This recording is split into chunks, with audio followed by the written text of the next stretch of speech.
आप सभी को महिला दिवस की बहुत बहुत शुभकामना।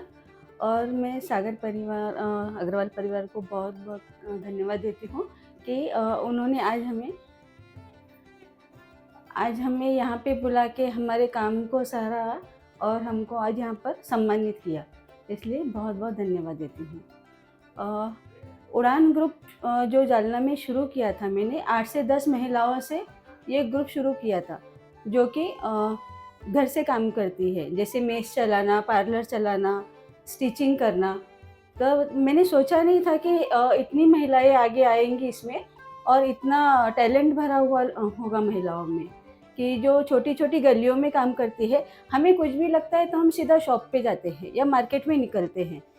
जो हम बड़े बड़े जो टेलर्स को देते हैं ब्लाउजेस स्टिच करने के लिए, तो वो लेते हैं 500 रुपये, और वो इन्हीं महिलाओं को काम देते हैं। उनको उसके बदले वो 100 रुपये देते थे, 400 रुपये खुद रखते थे। मैं 2-3 बार जब मार्केट में गई, ये सब चीज़ें देखी, तो दिमाग में था कि कहीं न कहीं कि मुझे कुछ करना चाहिए।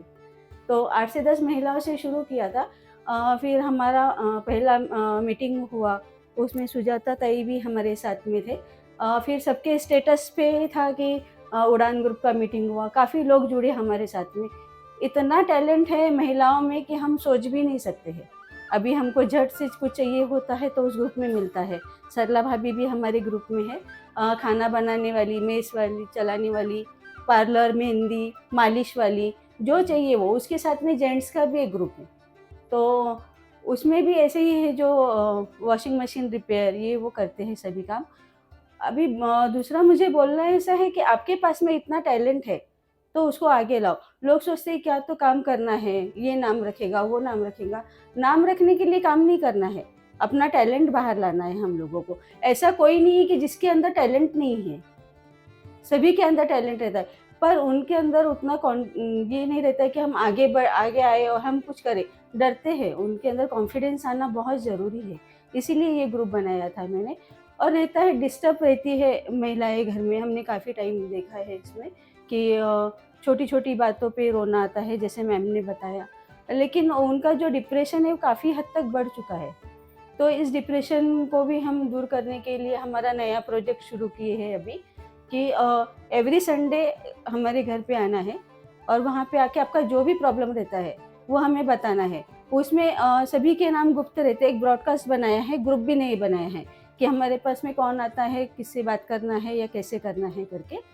तो उसके लिए हमने बनाया है, तो आप लोग घर पे आना, और छोटी-छोटी जो बातें रहती है उसे छोड़ देना। इसने ऐसा बोला, उसने वैसा बोला, उसका पूरा जो असर है हमारे परिवार पे होता है, बच्चों पे होता है मेन। जब बच्चे घर में देखते हैं कि हम लोग चिल्लाते हैं, डाँटते हैं, हस्बैंड वाइफ के झगड़े होते हैं, तो सबसे ज़्यादा असर बच्चों पे होता है उस चीज़ का। बच्चे क्या करते हैं, हम लोगों को कुछ भी बात बोलने के पहले 10 बार सोचते हैं, अरे घर में बोलूँ क्या नहीं, फिर से लड़ पड़ेंगे। तो वो जो बाहर जो बुरी आदतों में लगते हैं, उसी का कारण यही होता है कि हम लोग जो घर में झगड़े करते हैं, सबसे लड़कियां जो आजकल बाहर फ़ोन पे लगी रहती है, हम जैसा करते हैं बच्चे वैसा ही सीखते हैं। हम अगर मोबाइल में रील्स देखेंगे, तो बच्चे भी वही करते हैं, अरे मम्मी देख रही तो मैं क्यों नहीं देखूँ, पापा देख रहे तो मैं क्यों नहीं देखूँ। अगर हम उन्हें अच्छी बातें सिखाएंगे तो वो भी अच्छी बातें सीखेंगे। दूसरा और ऐसा है कि जब हम टाइम देते हैं बच्चों को, हमारे परिवार को, अभी सुबह सभी के पीछे गड़बड़ रहती है, बट 10 मिनट हम अगर हमारे परिवार को दें, साथ में बैठे 10 मिनट, तो वो 10 मिनट में हमारा पूरा जो दिन भर की बातें रहती है पहले दिन की, हम एक दूसरे के साथ में बोल सकते हैं, बातचीत कर सकते हैं। हमारा बॉन्डिंग उतना चाहिए बच्चों के साथ में भी। बच्चों को मुट्ठी में बांध के मत रखो, उनको थोड़ा-सा उड़ने दो। आप जितना उनको बांधोगे ना, तो फट उड़ेंगे वो कहीं, और आप जितना ढील छोड़ोगे, तो वो आगे बढ़ेंगे, वो आपको बताएँगे। आप अगर डाँट के बोलेंगे, अगर उनसे कुछ गलती हो, ऐसा क्यों किया, ऐसा क्यों किया? दूसरी बार बोलने को डरते हैं वो लोग आपको। यदि आप उनकी गलती पे बोलेंगे, ठीक है बेटा, कोई बात नहीं, आगे से नहीं करना, तो उनमें हिम्मत आ जाती है कि नहीं, मेरा परिवार मेरे साथ में खड़ा है करके। मेरा भी ऐसा ही था, 5 साल पहले मैं एक हाउसवाइफ ही थी। बाहर का मुझे कुछ पता नहीं था। एक कुकिंग कॉम्पिटिशन आया जालना में, तो मैंने बेटी को बोला कि कुकिंग कॉम्पिटिशन है। वो बोली, मम्मा पार्टिसिपेट करो। मैंने बोला, नहीं नहीं, कहाँ आता है मुझे कुछ भी। उसने मेरा नाम लिखा कराई, मुझे पता भी नहीं था कि मेरा नाम गया है वहाँ पे। फिर जिस दिन कंपटीशन था 2 बजे तक मैं पार्टिसिपेट तो करना ही है। अगर आज पार्टिसिपेट नहीं किए तो मेरी ज़िंदगी में क्या होगा मैं कुछ नहीं बताऊँगी। फिर मैंने बोला ठीक है। मैं बोली अरे मुझे कुछ भी नहीं आता है। वो बोली नहीं मैं हूँ साथ में। और वहाँ पे जाने के बाद में सबसे पहले उसको ही निकाला वहाँ से बाहर, तो और ज़्यादा डर गई मैं।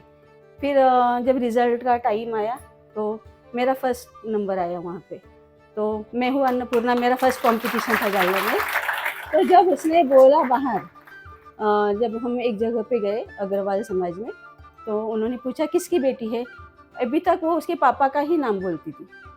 लेकिन फर्स्ट टाइम उसने बोला कि मैं हूँ अन्नपूर्णा, कॉम्पिटिशन जीती ना कीर्ति अग्रवाल, मैं उनकी बेटी हूँ। तब मुझे लगा कि मुझे मेरी पहचान बनाना बहुत ज़रूरी है। क्योंकि हम क्या पहले मम्मी-पापा के नाम से जाने जाते हैं, बाद में हस्बैंड के नाम से, बाद में बच्चों के नाम से। हमारी पहचान कहीं नहीं है। हमें हमारी पहचान बनाना है खुद को। और जो कितना भी टेंशन रहने दो, 10 मिनट आप मेडिटेशन करो, खुद को रिलैक्स रखो। प्रॉब्लम्स आती है, उसके सॉल्यूशन भी हैं। जैसे सुसाइड करने का सोचते हैं, वो चीज़ें मन में आने ही नहीं देना चाहिए। क्यों? हमारा परिवार है अच्छा, ज़िंदगी है, इसमें प्रॉब्लम्स आएँगे, उसके सॉल्यूशन भी रहेंगे। हम एक-एक सीढ़ी आगे बढ़ते जाएँगे। यदि हम सोचेंगे सब कुछ खत्म, आगे बच्चों का भविष्य क्या है हमारे? कुछ भी नहीं है। हम जितना डिप्रेस रहेंगे, हमसे ज़्यादा बच्चे उतना डिप्रेस रहेंगे। वो उनके बच्चों को वो पीढ़ी वैसे ही चलती रहेंगी। आप थोड़ा-सा सकारात्मक बनिए, अपने बच्चों को भी आगे करिए। और अभी जो हमने शुरू किया है और खेड़े-खेड़े में जाके लेडीज़ को काम कराना, जैसे साड़ी ड्रेपिंग क्लासेस, पार्लर्स के। अभी अगले महीने से हम हमारा मुहिम शुरू कर रहे हैं। हम जालना में भी लेने वाले हैं, तो आप में भी कोई इंटरेस्टेड होगा, जैसे आपका छुट्टी रहेगा सर देंगे तो वो हिसाब से आप जॉइन करना हम लोगों को। तो फिर उसके लिए भी रहेगा। और दूसरा ऐसा है कि हमारा एक ये भी जैसे मैंने बताया आपको कि एक हमने टीम बनाया है, जो डिप्रेस रहती है लेडीज़, जिनको समझ में नहीं आता है। अभी हस्बैंड भी परेशान हो जाते हैं कभी-कभी, क्योंकि वो जो फ्रस्ट्रेट हो जाती है बहुत ज़्यादा, पूरा जो तान रहता है घर में निकलता है, बर्तन फेंकना, चीखना, चिल्लाना। तो उस टाइम पे मैं भाइयों से यही बोलना चाहूँगी कि उस महिला को आप समझो कि उसमें क्या प्रॉब्लम है, वो क्यों ऐसा कर रही है, ना कि उसको मारो, डाँटो या कुछ करो आप। उसको समझो कि उसकी प्रॉब्लम क्या है, वो क्यों ऐसा कर रही है। कुछ तो कारण होगा उसके पीछे। कई बातें रहती है जो दिमाग में दबा के रखते हैं हम लोग, हम किसी से शेयर नहीं कर सकते।